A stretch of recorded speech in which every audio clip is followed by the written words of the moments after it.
with over 400 clinics, we now have over $500 million in annual clinic revenue. So that's really what I'm really passionate about, is helping advance this profession that's had such an impact on my life. You're listening to Chiro Candy, the podcast of sweet chiropractic success. now. Here's your host, Billy Sticker. Welcome to another episode of the Chiro Candy podcast. Today we have with us Dr. Josiah Fitzsimmons. Thanks for being on. Thanks for having me, Billy. Yeah, so you and I, we've known each other probably 6 or 7 years, about since back in the AMP days. It's been a minute. But you guys, you've been incredibly successful just in practice, building your practice, very, very successful there. And then you started another business. So before we dive too deep, let's get into a little bit about what got you into chiropractic and a little bit about what you did to kind of build your practice. Yeah, absolutely. I mean, it's hard to go too far back, but just growing up really young, low income, nicest car my family had was $500, stole pop cans from my neighbor's trash to help turn them in for nickels at our local grocery store. And so I started waking up at 2:30 a.m. delivering newspapers with my mom and got paid $10 a day and bought my own bike and my own clothes. And that's where I really learned work ethic first and foremost. And so I ended up going to college and I played football in college and got hurt. And I was pre-med. I had MCAT prep course I was in at that time, had the MCAT scheduled, and ended up going to this local chiropractor. And he's like, you can be a doctor and an entrepreneur. And like I said, my mom delivers newspapers. My dad's been a waiter for 40 years. And I'm like, what's an entrepreneur? What, where did you just say? And he's like, painted this picture of having this amazing ceiling of potential, and also I really liked more of the natural holistic approach of chiropractic. My family's always been more, health and minded. So I was like, well, hey, if I can be a doctor and an entrepreneur, like chiropractic sounds amazing. So that's how I had that mindset going into chiropractic school at Palmer. And I quickly learned that they're not going to teach the business side at school. Right. So I had to find resources and people that were doing big things that I could learn from. And so I ended up going to over 50 different clinics while I was a student in chiropractic school to try and learn how to run a successful, clinic as possible. And so that helped me open my clinic. Just 4 months after graduating, I already had over 400 prepaid appointments on the books. Wow, impressive. And then you were able to grow a very successful practice. And we can talk about that. But let's actually stop there for a second. What are some of the key things that you see chiropractors not doing well? Like, what's the low-hanging fruit when you meet with an office? Yeah. I mean, the reason, I know we'll get into with Lucro, is the reason I started it is because the lowest hanging fruit is honestly just knowing your numbers and having clarity, confidence, and certainty of what action steps to take with. A lot of doctors are just running by gut feel. And I think that's the profession in general. We're very hands-on, 5 love language, 90% of chiropractors is physical touch, it's just that's Sense. Yeah. it's just that's the type of person that we are as chiropractic profession as a whole. Right. And so we're not very analytical, data driven. We're by the heart. We're, chiropractors are giving hugs to everybody at conferences. I remember took my team member to her first chiropractic conference and she's like, I have never gotten this many hugs in a weekend in my life. She's like, what is going on here? And so that's what I would say that. And as I grew my clinic, to 7 million in one location, everyone was like, what are you doing? And they're like, can I have a call with you? And I was always like, yeah, of course. What are your questions? And then I'd always be like, well, what are your numbers? I want to give you personalized insights. I don't want to just give you generic, try this or try that feedback. I want to give you very personalized feedback of how you can grow your clinic. And they're always like, I don't know that. I don't know what my revenue is, my profit, or what my ROI is on marketing, or my percentage of schedule filled, or my LTV, or a lot of these things that were very fundamental, helping me scale my practice. And then the 5% that did know their numbers were like, I know it, but what do I do with it? So, right. I mean, for lowest hanging fruit for your question, I would say is really becoming more data driven, really more focusing on making decisions that are much more black and white. I always joke, it's like Nancy Pelosi. I know she just put her retirement in, But, she's had, inside information in the stock market for a long time. So that's why she's gotten such great returns, because she's been doing had inside information. Knowing the data for your practice is like having inside information, for the best investment you could possibly make. And so if you know what data you need and what to do with it, then you're going to get way outsized returns on reinvesting back in your business. So that's, like I said, why Lucra was created, because I felt like that was really the biggest fundamental business gap that people have. I think we have the greatest healthcare product in the world. I think we have the second greatest purpose, like outside of bringing people, to Jesus Christ and saving people, with their faith. What's a better purpose in life than changing people's healthcare and impacting, not only their life, their families, but potentially generations by improving health. Like I talked about, we have some of the greatest people in the world inside the chiropractic profession that truly care, not just about the bottom line, but care about people, right? But what we're missing is profit. And that's what Lucro stands for, is profit. And that's what I think is our missing link. If we have the greatest product, we have second greatest purpose, and we have some of the greatest people in the world, then how come we haven't even reached some proverbial tipping point? And I think fundamentally, like I said, we're not running profitable businesses because we don't know our numbers. I agree with everything you said, especially the faith part. I remember going to an event, and Brady, my oldest son, whenever he was working with us, he had he had been to a chiropractor, been going to a chiropractor, but he hadn't really got dipped yet. He hadn't drank any of the Kool-Aid. And there was this one speaker, and afterwards, which at the time Brady was going to Bible college in Dallas, and he's like, "Dad, I get it now. I understand chiropractic." And he said, "It's the second best message next to the gospel." He goes, "Why doesn't everybody know this?" And then, like a few days later, he's like, "Dad, there's a chiropractic school in Dallas." I was like, "There is, and it's actually a pretty decent one, And then he just decided, he went on and got his degree, Bible school, and then he went to Dallas Baptist to get a degree in, I think it was marketing. And he said, "Oh, I actually think I can make a bigger impact in the profession just working in Chiro Candy." And we've worked with a bunch of people. But what I think's been great for him, we're changing gears just a little bit. He started Church Candy. Now they work with over 500 churches all over the country. They do lead generation for churches. Wow. They turn online views to butts and pews, something like that. I mean, that's not a saying that they actually That's a good use. slogan. But it's not actually there. I think he's joked about that before. But it's just amazing because you just don't know what you do, how it affects other people. Bringing all this full circle, these patients that you have coming in, I love what you said about, we hug a lot, and it is physical touch. A lot of people in chiropractic, they love that, but you don't know what they're going through at home. You don't know, all these things, and it might be your office, the only place that they actually feel loved and accepted, But for you to go out and be able to have an impact on the most people, you've got to really know your numbers. What are the things that you can do that are going to increase your profit so you can take that, have more resources to invest in marketing, to be able to have a bigger impact. So good stuff. So you were tracking all your numbers. It was important to you. You had people calling you, "Man, what are you guys doing? How are you growing so fast? Let me see your numbers." Well, I don't track my numbers.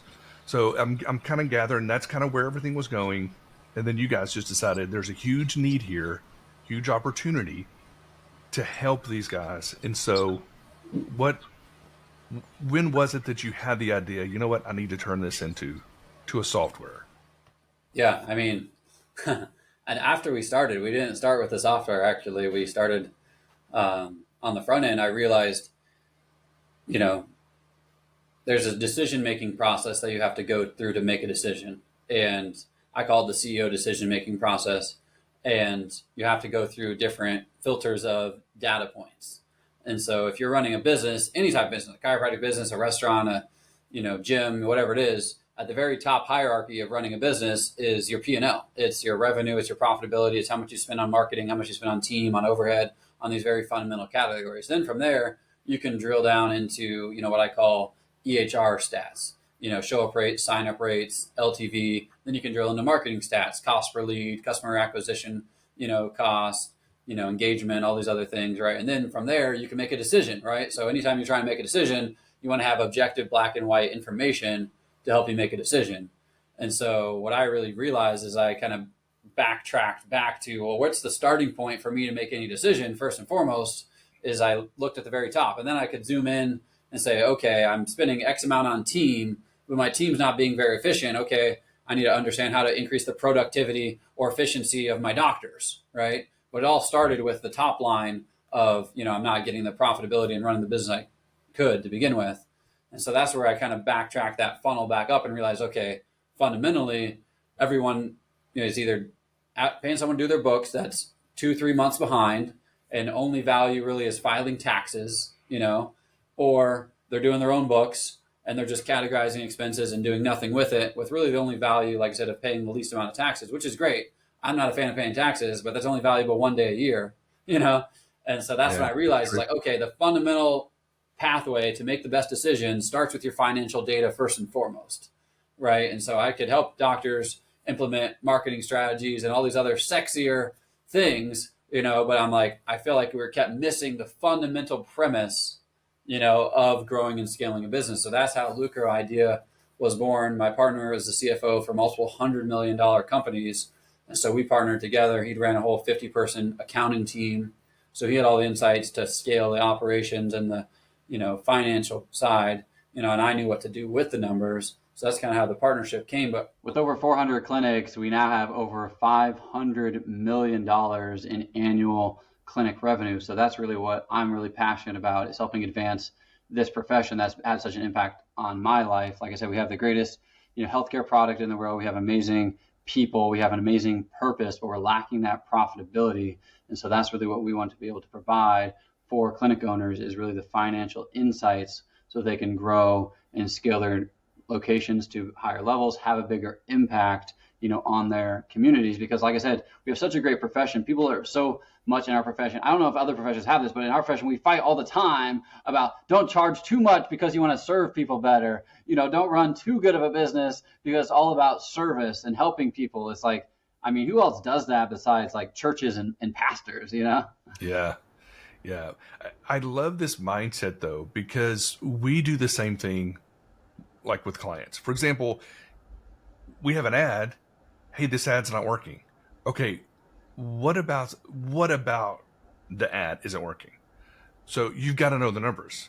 Like, what kind of reach are we getting? Because sometimes, for example, Meta's we're not getting any reach. They're just not showing it to anybody. So, but if we're getting reach, what kind of engagement, what kind of click-through ratings are we getting? Are people even stopping to engage with the ad? Because if they're not stopping, it's the creative. If they are stopping and engaging with the ad, what's the click-through rate? Is there an issue on the landing page? Is there an issue with our targeting? Is there, like, where along that journey is, for us, like, we're trying to get granular to figure out where the issue is there.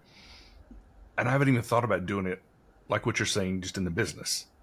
Like, all the different numbers that you really need to know, other than, how many patients do we see this week?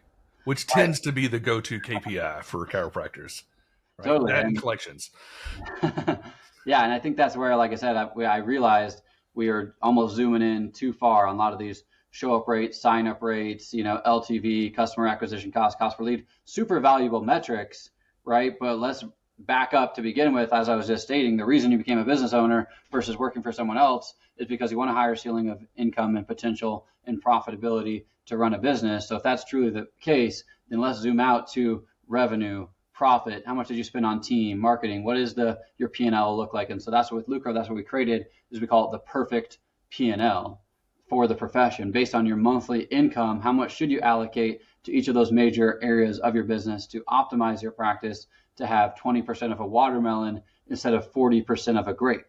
And the biggest thing that I realized, like we talked about earlier, is doctors are so hands-on. They're so gut feel. I think I should do this. And so when you have to make very tough decisions and you're just going off a gut feel, it's very hard to make big decisions with confidence and clarity and consistently time and time again when you're just, I think that's the best thing to do. You know, if it's like black and white and it's like, it's very, very obvious that you should do this thing, then it's so much easier to do that thing with consistency, with conviction, you know, and put money and dollars behind it, because you got your kids going to school, or you got bills to pay and all those other things. And so when you have to reinvest money time and time and time again with just guessing and thinking, I hope that this works, then that's where people aren't going to be able to scale and grow. But if you actually know exactly, this is the number one area of my practice, I need to reinvest the dollars that I'm making, and it's going to have an outsized return. You know, I call it like the marketing vending machine. You know, for you, Billy, like if you had a client puts $1 in a machine and it gives them $2 back, like you're going to put unlimited number of dollars into that machine. As long as it's giving you more than you're putting into it, why would you not just give unlimited dollars back?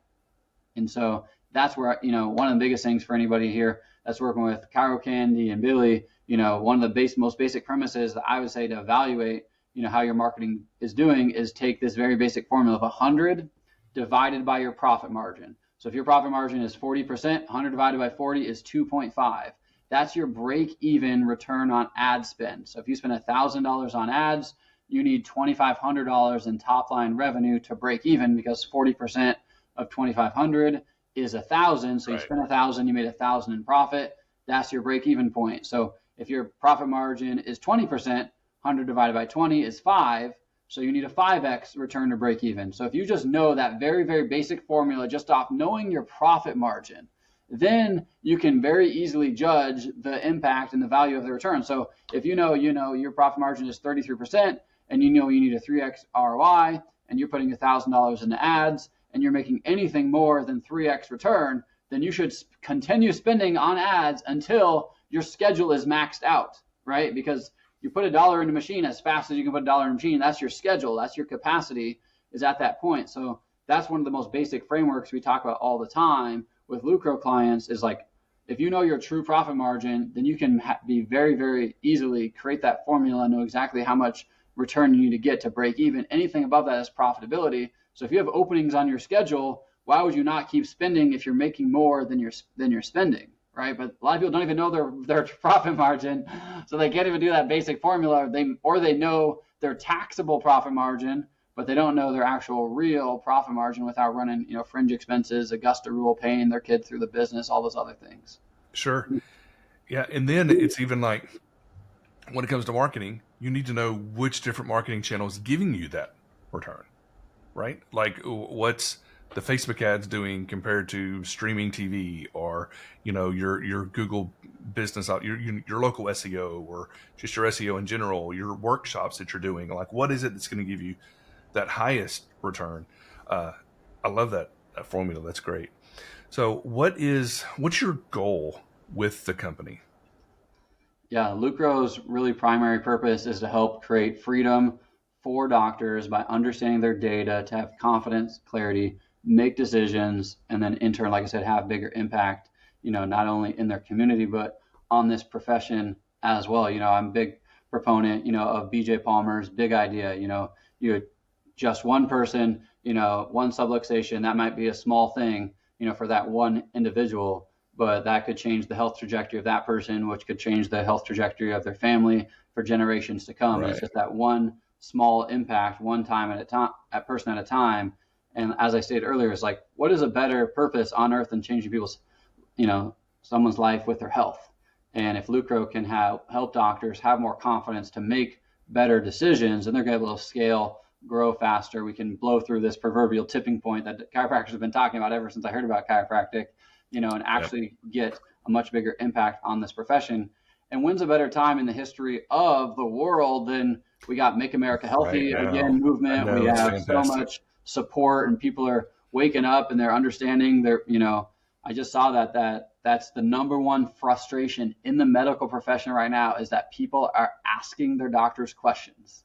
Like there was a survey, I'll have to find the exact survey, but there was a survey that said the number one frustration that medical doctors have is that people are not just taking their word for recommended drugs and surgeries. They're actually asking for, you know, evidence that that's the best decision that they should make.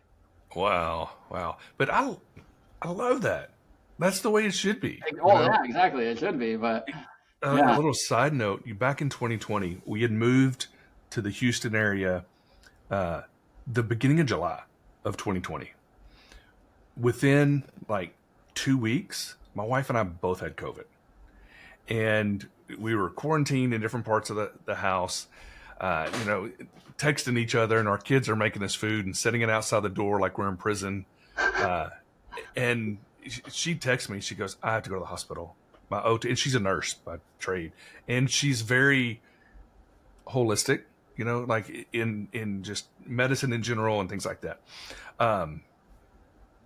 Goes to the hospital, and they're wanting to do, I forget, one of the COVID drugs they were pushing, and she's like, no. She goes, I want hydroxychloroquine, and the doctor's like, well, we actually haven't given that to anybody since March, and she goes, I know my rights. Like, she questioned me, like, just don't. I know my rights as a patient. That's what I want you to treat me with. And so they had to have a board meeting, and then they're like, well, the only way we'll do it is if the infectious disease doctor comes in, because it could cause heart problems, and he's got to do a scan, every day or whatever. She goes, okay, that's fine. That's what I want. And then, like, in 2 days, she went home. And then I ended up having my O2 sats were getting in the 70s. Oh, wow. I had to go. And same thing, but I had a different hospitalist, and I had this older lady from Africa. And she's like, well, this is, we do need to get you on some kind of medication. This is what they're recommending. And I said, I want hydroxychloroquine. Isn't that what it was called? If I'm pronouncing that right? Yeah. Something like that. Her face lit up. She smiled. And it's like she needed somebody to ask, like she couldn't prescribe it. But if I ask, she goes, it is incredibly safe. We give it to kids in Africa. It is fine. And sure enough, like 2 days I went home. But going back to, there's this mindset that's too many Americans have had, that whatever the doctor says is what we're doing. Like, so I love the fact that we have learned to trust but verify, right? It's like, I don't know. I don't know if I trust you anymore. I think it's great. And right now, there's never been a better time, just like you said, to grow this profession, because so many people, they want what it is you do. They don't want to be taking medication. They want a healthy family. They don't want their kids on, on these medications. They want that wellness lifestyle. Now's the time for us to tell them, hey, this is what you're looking for. It's called chiropractic. Like, this is what we do. I definitely think it's a great time. But people need to be making content. I'm just throwing that out there. This is my podcast. I'm going to throw that in there. Like, the people that get the best results are the ones who actually take that message and just get it to the community, right? That's what you want. If a new patient walks in and shakes your hand and hears your voice for the very first time, they've never heard you, like never seen your face or heard your voice before, that's a problem. They should be coming in already knowing who you are. Yeah. Anyway, great stuff. So what's your goal? Like, I know, like right now y'all are just over 400 people in this with the software or with the company in general. What's your goal with your practice? What's your goal just over the next 10 years? What do you want life to look like for you? Yeah. I mean, I would say start with my faith, grow deeper in my faith. I think that needs to be first and foremost, deepen my relationship with my wife and my kids and, people, first and foremost. That's got at the top of the list, from a professional standpoint. My clinic, my goal right now is to get it to $10 million a year. And so, from what I've heard, people say it is the single largest, one location clinic in the country for chiropractic right now, which is cool. And, I think that's a great honor, but I want that to be the norm. Like, what I've built, right, shouldn't be an anomaly. It should be the normal. And how do we create more people to be able to do that and have the bigger impact, in their communities? And at the end of the day, you have to have confidence, you have to have clarity, and you have to have certainty, with what the next steps are to move forward, to build something to that level and to do it, at a fast pace like I did it. And so that's really my, overarching premise, with Lucro. Our goal next year is to have by the end of the year have over $1 billion of annual clinic revenue inside of our software. And so we're going to be able to have, all the best insights for all the top clinics in the country. What are the top performers doing? What organizations are they utilizing? How are they reinvesting their dollars? How are they scaling? What's their pricing? What are their protocols? We're going to have all of that data inside of our software. So that's really what That's going to be very, very beneficial for so many people. Like to be able to say, okay, this is the norm. Where do I rate? Compared to everybody else out there. I think that's just a lot of great data. Let me ask you this, back to your practice. Yeah, there's no standard in our profession. There's no standard in our profession. Like there's no aggregate data piece. Yeah. EHRs are very very fragmented. Colleges don't have any data. The only data is, a couple surveys from some magazines that are just subjective data with people doing chiro math, inflating, made up numbers. The average LTV is real data. Yeah, the average LTV is 1,200-ish. Yeah. Yeah, exactly. And that's what's quoted. What do you guys see in a week right now? Our clinic sees about 1,400 a week. Okay. Yeah. It's great getting those numbers, from that. It's fantastic. So good. Yeah, because I've never heard of anybody that high in revenue before. I mean, I've seen people, that had volume, 1,500 to close to 2,000. There's been a couple of people off the top of my head that have hit those numbers, but their revenue wasn't. I promise you they didn't know the numbers as well as you know your numbers. Yeah, and that's the whole goal, right? Is like, how do we, impact more lives? But how do we also impact the team members within our own organization? And that's something I learned early on. Is if you really want to scale and grow, you have to have great quality people. Like you're talking about your son, and obviously what you've built, you can't do that without people. I talk a lot about, the number one capital in the world is relationship capital. And having a great people within your organization. If they want to grow, if they want to scale, if they want to accomplish their own personal, professional, and financial goals within your organization, you need to be running a healthy and profitable business. It's so difficult for people to grow within your organization if you're barely scraping by, and you can't pay your team members, well, again, then they're going to reflect that, to the people that come in. They're not going to be able to grow and scale. You're going to have turnover. That's one of the craziest stats I ever heard from a practice management group. They said they tracked the average life cycle of a CA in a clinic. Guess how long the average CA stays with a clinic? 9 months. 30 days. What? One month. 1 month. That reminds me, I saw a reel yesterday, and I didn't know who she was. I've heard the name. I think, is it Brene Brown? Is that right? Yeah.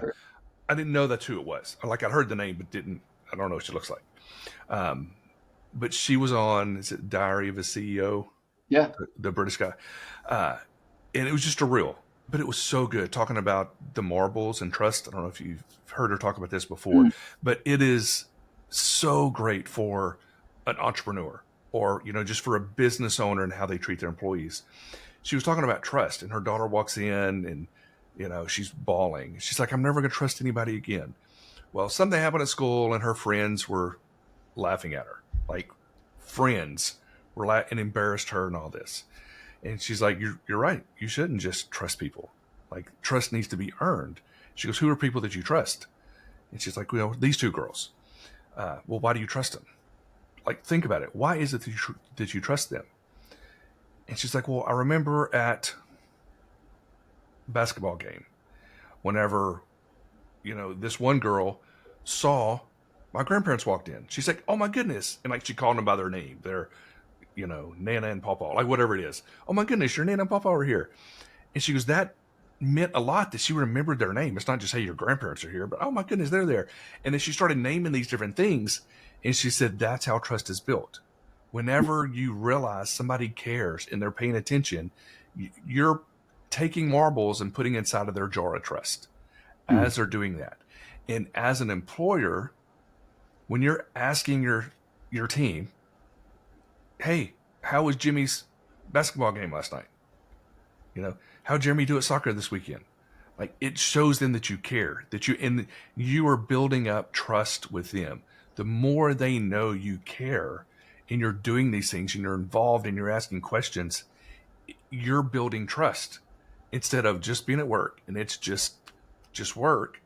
The more you can open up. I thought that was so good. Like, there was more to it than just that, but that was the main takeaway. And I was like, wow, I do that sometimes, but I don't do it as enough, as often as I really like that. I really like that. One of the things I talk about with team is that you got to shift your mindset on team. Team members are income producing assets, not bank draining liabilities.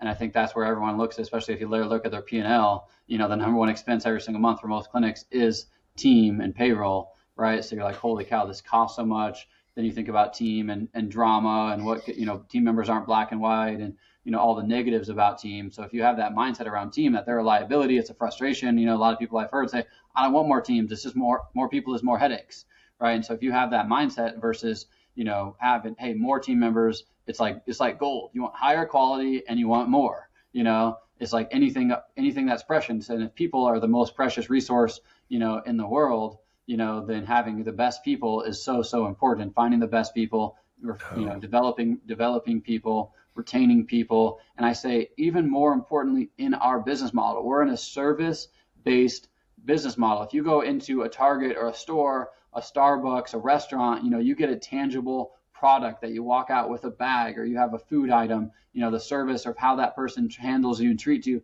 matters, but it doesn't matter nearly as much as a service-based product where they walk into an office, get an adjustment, and they walk out with nothing in their hand. The only change has happened inside their nervous system. How the front desk greets them could be the deciding factor of that person staying under care, right? It's a hands-on profession. So not only is it the communication, but we're touching them. I mean, maybe a massage therapist might be the only other profession in the world where the quality of the people has a greater impact, on the evaluation of the delivery of the product. So if you think of that in mind, it's like, and then you're mad that you're not getting great quality employees, when you're offering the same pay rate as Target or Chick-fil-A or Starbucks, you really need to shift your mindset. The value to people in our profession is so much greater than pretty much every other profession in the world. So if you understand that premise, then you realize that we have to have the highest quality customer service, and care, and provide an incredible experience at all levels of the interactions. And the team has to know that. Like, I heard somebody say the other day, it is a company for Chiro Candy. We want to be the best, which for us to be the best, we need to hire the best, and we need to only work with the best.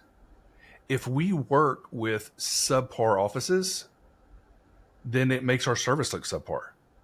Because even if we're delivering, they're not doing anything with it. Like, so we want to work with the best. Mm-hmm. And I think you having that mindset in your office too. And when you have your team meetings, like, look, guys, we want to be the best. And for us to be the best, we have to care the most. We have to love the best. Like, you guys need to put on, that, not game face, but have you ever read the book Alter Ego? I haven't. No. Todd Herman. It's really good. He works with, he's actually a buddy of mine. We were in a mastermind together. It's a New York Times bestselling book, and he works with professional athletes. It's called The Alter Ego Effect. And he talks about how what he's noticed is these professional athletes, the ones who really achieve, when it's game time, they have an alter ego that they step into. And so that's what, that's the goal. For example, he was telling me at the time my daughter was playing high school tennis, and he said she doesn't need to play. When it's time for her to step on that court, she needs to step into Serena Williams. That needs to be her alter ego. And she's playing, how would Serena attack the ball? How would she approach the net? That needs to be her mindset. At the end of the day, it's all her. It's her skill. She's not magically going to be able to serve all of a sudden 120 miles an hour, but she's going to perform better than if she's thinking, oh, I'm just this high school girl out here playing. And this same thing, I think, in everything we do, I don't know if you've ever heard the comment before. This is my favorite quote. How would the person you want to be do what you're about to do? Because don't we all have this mindset? I mean, I'm 50 and I still think when I grow up, this is what I want to be this kind of person. Okay. How would that person do this? How would we bust out today? Like, this is going to be the best day ever, but I need you guys to bring it. I need you guys to step into that alter ego. If we're going to have the best office in the history of the profession, what does that take? Who do you have to be? Today, I need you to be that person. I need you to step into that person, and that's how we're going to answer the phone. That's how we're going to greet everybody. That's how we're reschedule, like everything. That's the person that has to show up today. You know, not the one who got in the fight with their boyfriend last night. So, anyway, I don't know how we got good. on that. That's good. Put that on the wall. Yeah. Yeah. How would the person you want to be do what you're about to do? So good. That's been motivating for me for the past 30 years. I heard it one time, and I did. I used to have it on my desk. That's great. So, that's a really great quote. The number one quote that I've been telling so many doctors is, as a CEO of their business, they have to always be evaluating what is the number one thing that they need to do that would have the greatest impact on their business.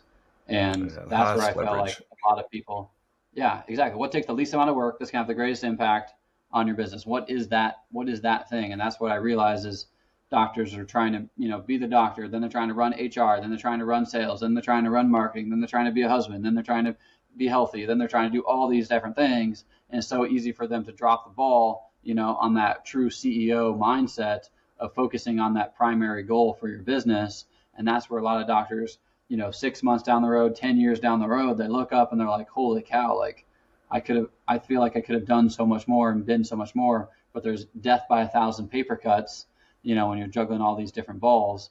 And so that's really where I think data is that center point, to bring you back and say, hey, we got off track a little bit, but hey, here's the center point every single 30 days. Here's your report. This is exactly what you need to focus on in the next 30 days. This can have the single greatest impact on your business. Let's try and focus as best as possible and make it off track. 10 days in, 20 days in, within the next month, you're going to get your new report. Hey, here's back on track. Let's get it back on track. And that's really how you have success, is just taking the correct actions with consistently taking the correct actions. That's what I tell my kids all the time. It's like, you're going to make mistakes. You're going to fall off the wagon. You're going to go 2 steps backwards at times. The faster you can get back on that path and just do it with consistency, it's a long game. And you got to think in decades, not days.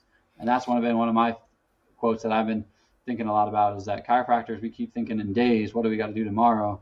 We need to have a longer term vision. If anybody follows Alex Hormozy, he's a huge proponent of, time, the time factor of just doing the right things, for longer periods of time. Stop trying to, win tomorrow, have a bigger vision in mind. Yeah. And one of the things, so I used to sell rare coins, gold, platinum, silver. I did that for 17 years. And I did that for like 8 years, went to work for a chiropractor for a couple of years, then got back in the coin business, and then started Chiro Candy. I feel like that hat fits like a rare coin seller. Oh, thank you.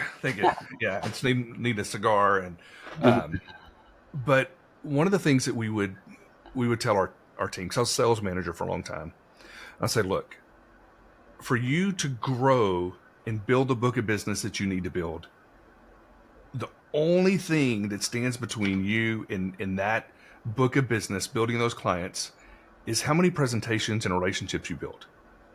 Like it might be 1,000 solid presentations. But if that's the case, if you knew 1,000 solid presentations is going to get you to $250,000 a year in income, the question now is, how quick are you going to make those presentations? 100%. If you knew that was it. Because what happens is we go to work and we don't think of in time, right? We think of days and not years or decades. And so we just kind of go through the day. No. I'm trying to get these 1,000 calls knocked out, and it may only be 100, you don't know, but every presentation you make you get better and you get better and you get better. And so I think the same thing is true in business. Where you're at to where you want to be, there's certain things that have to happen. How quick can you make those things happen? And when it comes to your numbers, even small percentages get magnified, right? If you can increase profit margins, from 20% to 25%, but then you also increase your new patients, from, if that goes up by 25%, and then if you get, you increase your closing ratio of how many people are actually accepting care, even if you're doing a little bit here and there, all of a sudden it's a huge magnified impact to your bottom line.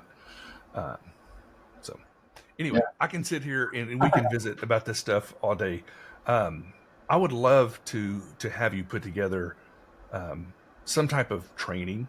That I know this has been more, just a podcast interview, but anything we can do to get you to put together some training that we can put in our training portal for all of our clients, I think would be fantastic. You're just, I love what you're doing. I can see the huge impact it would make, for offices out there. So if these chiropractors that are listening, surely they're not all already working with you. What do they do to get connected and find out more about Lucro? Yeah, morelucro.com is our website. You can schedule a strategy call with one of our doctors, and we actually are doing right now 3 months of books for free. So literally sign up. We'll go and do your last 3 months of books completely for free, upload them all in our software, meet with one of our doctors, analyze all your own individual data, cross-compare it to the perfect P&L, cross-compare it to the top performers in our database, and we can give you immediate insights, personalized of what's working, what's not working, how do you grow, how do you scale. I like to be really transparent. We have no sign-up fees. We have no contracts.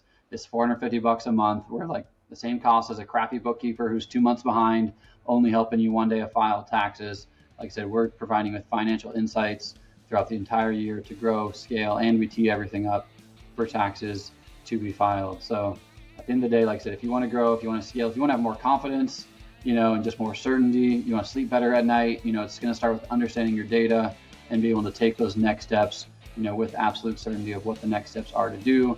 And then, like I said, scaling becomes very, very simple. It becomes very, very consistent, and you're not just constantly guessing and hoping. You have, extreme confidence exactly what to do to go from where you are to wherever you want to go. Great. Thank you so much for being on today. Yeah, thanks for having me.